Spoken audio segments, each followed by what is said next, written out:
Vamos comentar rápido sobre os poliácidos, que são elementos que liberam mais do que um hidrogênio. Nós vimos alguns exemplos, mas nunca discutimos com mais clareza, né? Vamos ver, então, primeiro o exemplo do ácido carbônico, H2CO3. A primeira liberação do hidrogênio dele forma o HCO3-, e ele tem valor de constante na ordem de 10 a menos 7.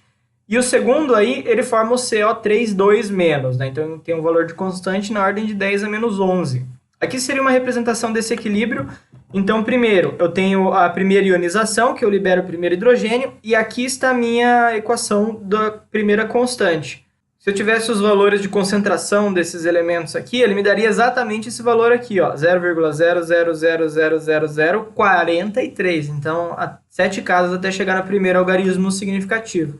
E aí o segundo valor de constante se refere a este equilíbrio aqui, onde ele perde o segundo hidrogênio dele, né? E o meu valor de constante daria 11 algarismos até chegar ao primeiro significativo depois da vírgula aqui. Então, a liberação do primeiro hidrogênio, ela tende sempre a ser mais fácil do que a liberação do segundo. Ou seja, a espécie com mais hidrogênios é a espécie mais ácida delas. Ou seja, a espécie tende a resistir um pouco mais a liberar os próximos hidrogênios. Aqui nós temos o exemplo do ácido fosfórico, em que ele libera 3 hidrogênios, olha, começa com H3PO4. Aí libera o primeiro, valor de constante ácida 10 a menos 3. Libera o segundo, com valor de constante ácida 10 a menos 8. E libera o terceiro, com valor de constante ácida de 10 a menos 13.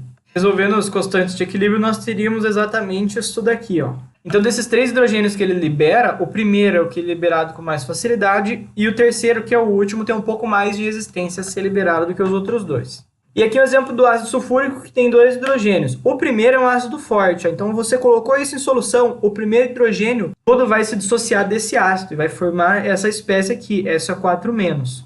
E o segundo hidrogênio, aí ele já tem um equilíbrio, ó. Nem todo o hidrogênio aqui vai ser liberado, né? Nós vamos encontrar esta espécie aqui e essa espécie aqui em solução em equilíbrio. Então, no primeiro equilíbrio, a gente não tem uma equação de constante, porque ele é todo liberado, e o segundo equilíbrio, a gente tem esta equação aqui. Certo? Este é o conceito de poliácidos.